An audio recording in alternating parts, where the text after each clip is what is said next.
Morning, guys. I'm back. Welcome to my kitchen. Let's start like always. You guys are wonderful. I know you're paying attention and I know you're listening because of all the haze. So thanks, guys. That was super fun, actually. It's fun to know that not only am I chattering, but somebody's listening to me chatter. Okay, I'm working my way on to doing some bigger pieces. I think I've told a few people that I'd like to do like a big 20 by 20, but I only want to do one puddle and not multiple puddles, and I'm not sure how I'm going to blow it out. So I'm going to do a modified bloom this morning. I'm going to pour over this piece. It was quite pretty, but then you can't see it right here. I had a fruit fly doing the backstroke, and I'm not too happy with that. So I'm just going to pour over top of this. Here's my base coat, guys. Canadian Tire Easy Flow. 75% paint, 25% Floetrol, and I don't know, a couple tablespoons of hot tap water just to kind of get it a little bit more fluid. Okay, we're going to start with that. So I picked some weird colors again today, which shouldn't really come as a surprise to you guys. This is the Art Minds Copper. I talked to a few different people about the consistency of this stuff. It's really weird, but it's really pretty. It, you just have to keep thinning it. I thin all my paints with polyacrylic and water. And so I just kept thinning it out until I finally got it to this consistency, which is still kind of weird. It's not a nice term, but it's kind of got this weird snotty feel, but it works. So just thin it out, polyacrylic and water, until you can get it into a fluid consistency. This is the same stuff. This is Art Minds Harvest Orange. Same funny consistency. See how it hangs in strands? The pigments are really pretty though. And Michael's has it on sale right now for like $2.95 for a 3-ounce bottle. So I did buy a few, and at first I was kind of like, ew, this is yucky, but I got it working. So this is a combination of Payne's Gray and Black. A little bit of contrast in there. And this is, of course, our new favorite. Color Shift, Silver Flash. You know what? A couple people said they've never seen Silver Flash. When I think about this, I bought this at Walmart.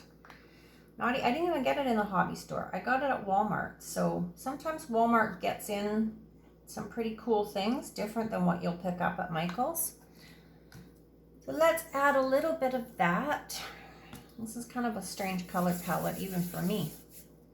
All right, little bit of Interference Red. Oh, here's my nonsensical story for the day, you guys.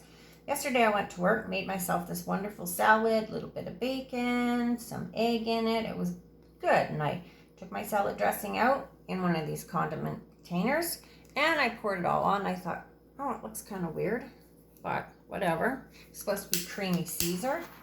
And I know I made creamy Caesar. I put it in the container myself. So I get to work, pour it on my salad. I take one bite and just about spit all over everybody in the staff room at the table because it was dragonfly glaze in my condiment container, not creamy Caesar dressing whatsoever. So my word for the wise is do not make your lunch right next to where you do your paint, and be a dummy like me and take dragonfly glaze instead of salad dressing, because it really doesn't do much for your salad, you guys.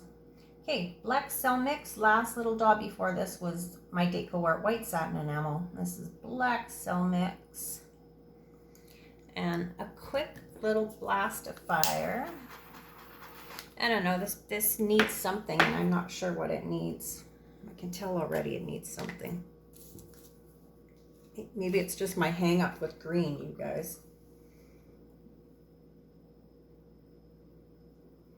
Again, not super fancy on where I'm putting things. We're just plopping down some colors. We're gonna unplop this though. Okay, my friends, mind to my head, let's blow this out. I haven't even brushed my hair yet, so stuff is everywhere.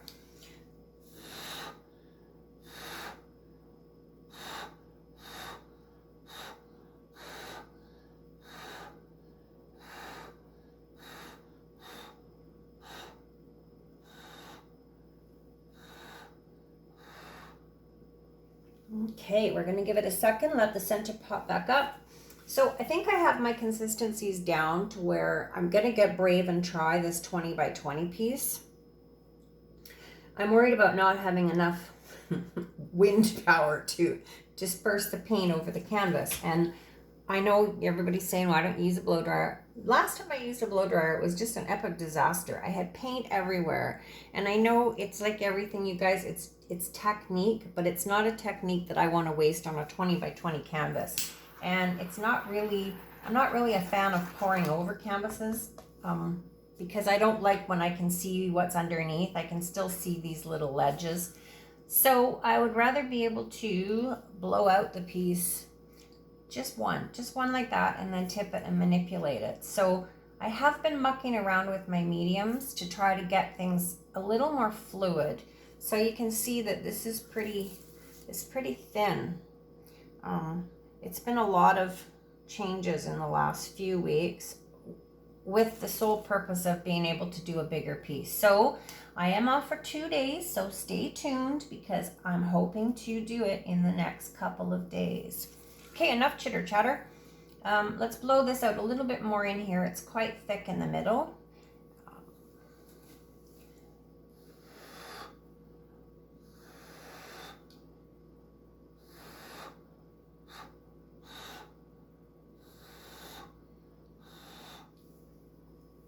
I didn't mean thick for paint, just to clarify. I meant thick as in black. This was my black section as well as my black cell mix, so that's okay. It creates variation in your piece, you guys. You know what? Don't be afraid of plopping down some weird colors. I know you guys often comment that my colors are not colors you would put together. Oh, there's something yucky thing in there. Maybe just a gob of paint. You know what? Walk on the wild side, guys. Put some weird colors together. You never know what's going to happen until you try. You know what I say, it's only paint. Worst case scenario, scrape it off, paint it again. All right, you guys, let's do this. Let's move some of my stuff. Let's have a mouthful of coffee. And let's do this. Let's modify our bloom. So this is pretty, these cells. This is not really working so well.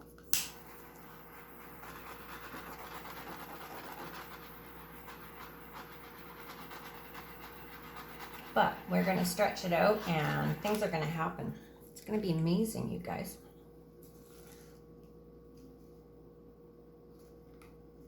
Okay, I can still see something here, even though I tried to grab it. This is why I say when you stir your paint, and when you think you're done, stir it again. I've had so many pieces where they've dried and I've had some weird gloppy little blob in the middle of it. Okay, here we go. Enough talking.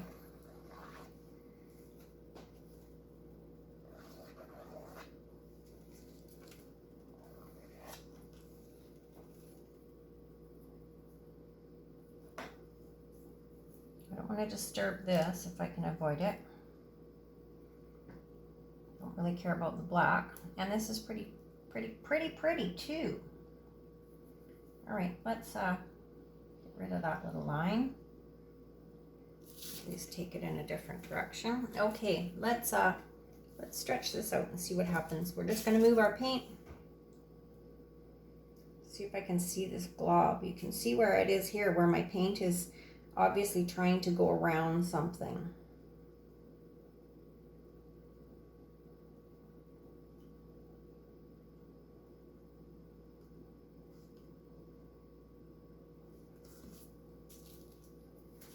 What is that?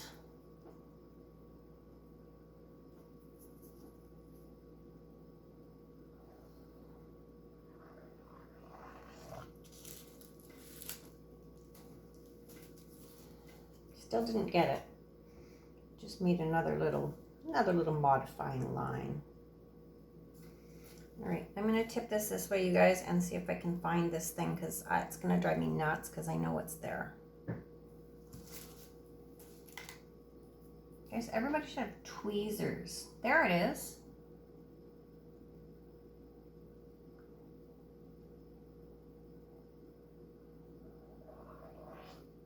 Ha! Look at that. Now, let's do something in here because that probably wasn't the most eloquent way.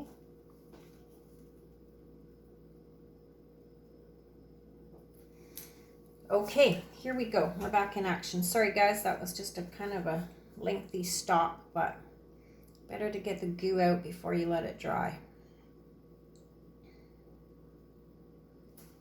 There we go. Ah, it looks better. Now I can't see some yucky thing there.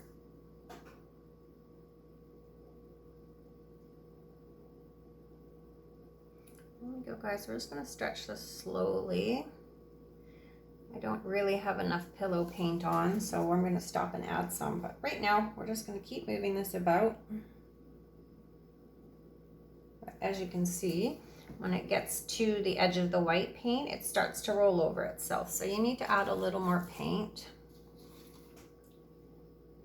You don't want your colors to roll over themselves.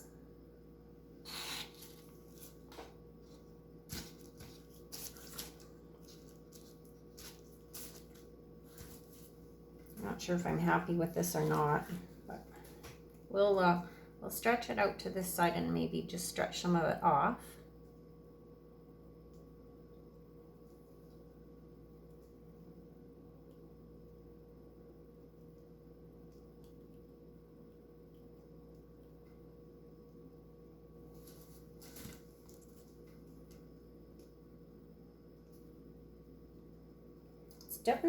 It's definitely a lot more difficult to do the bigger pieces because I want to try to kind of stretch it so that it's not looking stretched, if that makes sense. I don't want things to be all warped and weird, but it's harder to do on a bigger piece. And obviously with a bigger piece, I need a bigger puddle. So 20 by 20 is going to be maybe have to mix some paint specifically to do the 20 by 20, I think.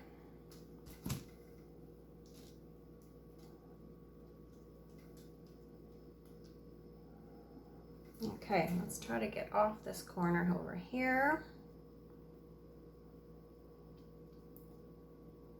Whoa, and back.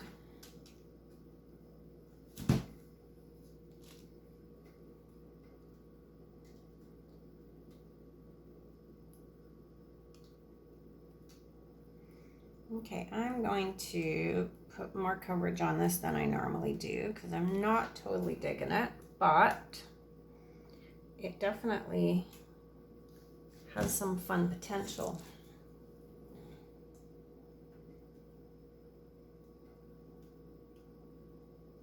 Let's maybe take a tiny bit of this black off. It was a little bit strong. I like the black, I like the contrast, just maybe not so much of it.